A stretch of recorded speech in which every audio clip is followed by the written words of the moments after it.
Bueno, de empresas que hayan dejado de estar en Venezuela como instalaciones muy pocas, ¿no?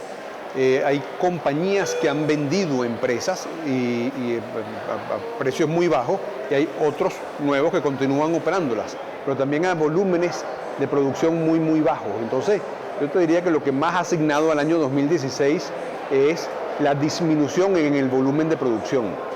Esta disminución en el volumen de producción, por supuesto, impacta muy fuertemente al consumidor porque hay muchas menos cosas que consumir. Y cuando hay muchas menos cosas que consumir, en un entorno de altísima inflación, como vivimos hoy en día en Venezuela, pues los productos se van haciendo absolutamente inaccesibles. Y eso va cambiando pues la forma de vida del venezolano. En cuanto al balance de lo que les afectó en el sector industrial, es conocido el tema de las divisas y el acceso a materias primas. ¿Esto logró normalizarse en alguna medida o empeoró respecto a lo que fue el año 2015? Empeoró. Una empresa industrial requiere de tres cosas para poder operar. Lo primero que requiere es de mercado en el cual poder vender sus productos. Lo segundo que requiere es de materias primas como para poder transformar. Y de lo tercero que requiere es de tener rentabilidad.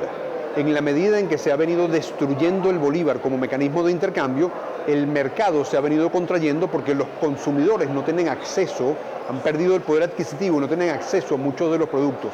Entonces el mercado venezolano se ha ido siendo irrelevante para muchas compañías, ¿verdad? Lo segundo es las materias primas, y ahí vemos cómo las materias primas escasean en muchísimas compañías y en consecuencia estas van trabajando a volúmenes muy bajos. Y el tercero, que es la rentabilidad, tampoco está presente. En algunas compañías no está presente por el perverso mecanismo de regulación de precios, pero en otras no está presente porque la inflación esfuma la rentabilidad y no te permite recuperar costos de reposición como para mantenerte avanzando en el tiempo. Las tres cosas se han perdido, en consecuencia la industria se está haciendo cada vez más inviable en Venezuela. El peso de la ley de precios justos, ¿cómo está afectando al sector industrial y a lo que es la oferta de productos en el país? A las compañías que tienen productos regulados las afecta de manera muy relevante. Ahí tienes el caso de la harina de maíz precocida. Hay maíz, hay empresa, hay trabajadores, pero no hay producción. ¿Por qué? Porque el Estado, a través del mecanismo, el gobierno, a través del mecanismo de control de precios, obstruye la posibilidad de que se pueda producir. Entonces ese es un mecanismo muy perverso, ¿verdad? Que tiene que ser eliminado y sustituido por un mecanismo de subsidio directo para aquellos transitorio, para aquellos venezolanos que lo requieran, que son muchos, ¿verdad? Pero tiene que ser transitorio por mientras se van corrigiendo las otras variables que van distorsionando la economía, entre las cuales está la inflación. La inflación es el producto de tener un Estado que gasta más de lo que puede gastar e imprime como para pagar la diferencia, ¿verdad? Tenemos que corregir la inflación para poder corregir el poder adquisitivo de los venezolanos, corregir simultáneamente la producción para aumentar el volumen de bienes y ahí podríamos comenzar a recuperar el poder adquisitivo de los venezolanos. Esas cosas no se están haciendo. Cuando el Ejecutivo Nacional habla de la necesidad de exportar y dice que está dando impulso a las exportaciones, ¿qué se puede exportar en un país donde su industria está en las condiciones que usted está señalando? Bueno, por supuesto que todos los países hacen su mejor esfuerzo por exportar. ¿Cuáles son los países que son exitosos en el proceso de exportación? Bueno, los que tienen un volumen importante de producción a bajo costo, es decir, que son competitivos. Alta tecnología, no productos de alta tecnología, sino alta tecnología en producción como para ser muy eficientes. Unos convenios bilaterales con otros países en los cuales se van abriendo mercados. Ninguna de esas cosas la tenemos en Venezuela. No somos productores de productos competitivos porque tenemos altísimos costos para los productos. La tasa de cambio desestimula la exportación. En tecnología nos hemos venido quedando rezagados y el gobierno insiste en mantenernos dentro del Mercosur.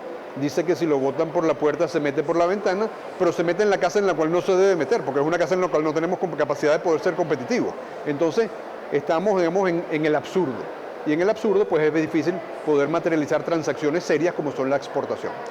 Cuando ustedes presentaron un plan que tenía 5 puntos, ¿algo de esto fue atendido por parte del Ejecutivo Nacional? Ninguno de los 5 puntos fue atendido. Los 5 puntos eran el pago de la deuda a través de la titularización, que es un mecanismo que permitiría pagar la deuda aún en estos momentos, el desmontaje del control de cambios, es decir, la legalización de un mercado paralelo, el desmontaje del control de precios y su sustitución por un mecanismo de subsidio directo, la privatización de las empresas que están en manos del Estado, que fueron tomadas del sector privado y que perdieron en producción, y la transferencia de tecnología como para poder corregir el rezago tecnológico. Ninguna de esas 5 propuestas se acogió, pero que ninguna de las propuestas que también tenemos de largo plazo se ha acogido. Entonces, eso es lo que te hace entender, es de que el Ejecutivo Nacional perdió el rumbo de cómo se debe conducir la economía. Tenemos que recuperar ese rumbo. Cuando hablamos del rumbo de la economía, el rumbo de este 2017, ¿cómo lo ven? ¿Cuál creen ustedes que puede ser el escenario que va a enfrentar el sector industrial afectado en estos últimos, por lo menos los 2 últimos años?